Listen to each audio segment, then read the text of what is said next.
Are you confident that Britain could sort of survive economically and flourish outside the EU? Absolutely. I mean, it's unbelievable, right? Britain has got 63 million people. That's a lot of people, you know? The idea that you have to be a member of the EU to survive is just, it's just complete nonsense. And the main thing for me is this.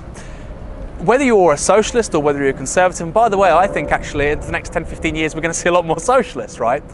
This is a big generational change we're seeing not just in the United States, but the UK, right across the world. Whatever your values, you need to have, and if you believe in representative democracy, right? If you want people to believe in representative democracy, which increasingly people don't really in this country, right? Especially since 2001. So, certainly in 2001, people start to say, I'm not going to vote because I don't believe in the point of voting. That's really new. So if you want people to believe in that, you need to be able to say to them, well, the people you vote in will be able to change things, and if you don't like them, and if you want to do something different, you can vote them out again.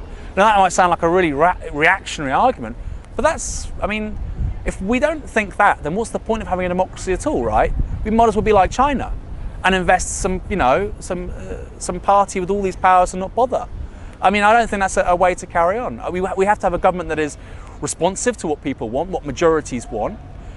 We have to have governments which can be removed if we don't like them. The way the EU is moving, the way the EU imposes governments on member states, we can't be a part of that. It's not good for freedom, it's not good for liberty, but it's also not good for people's living standards, right? We know that if you have an engaged, politically literate public and their living standards are going nowhere, they will vote for different kinds of people. Now that's not always progressive, okay? That's where Sanders is coming from, but also Trump. That's where Podemos are coming, but also the Front National. I get that, right? But that's up to us as people on the left or whatever our political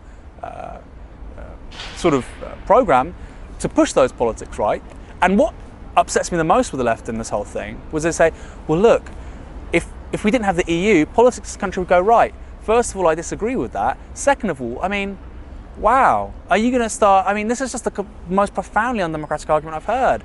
I've heard similar stuff. Well, you know, if Poland didn't have the EU, they would go further right. I mean, I would say actually what's driving the rise of the far right across the EU, across Europe, is two things. The Eurozone, right, because it's creating a political economy of perma-austerity, right, the Eurozone, and secondly, a democratic deficit.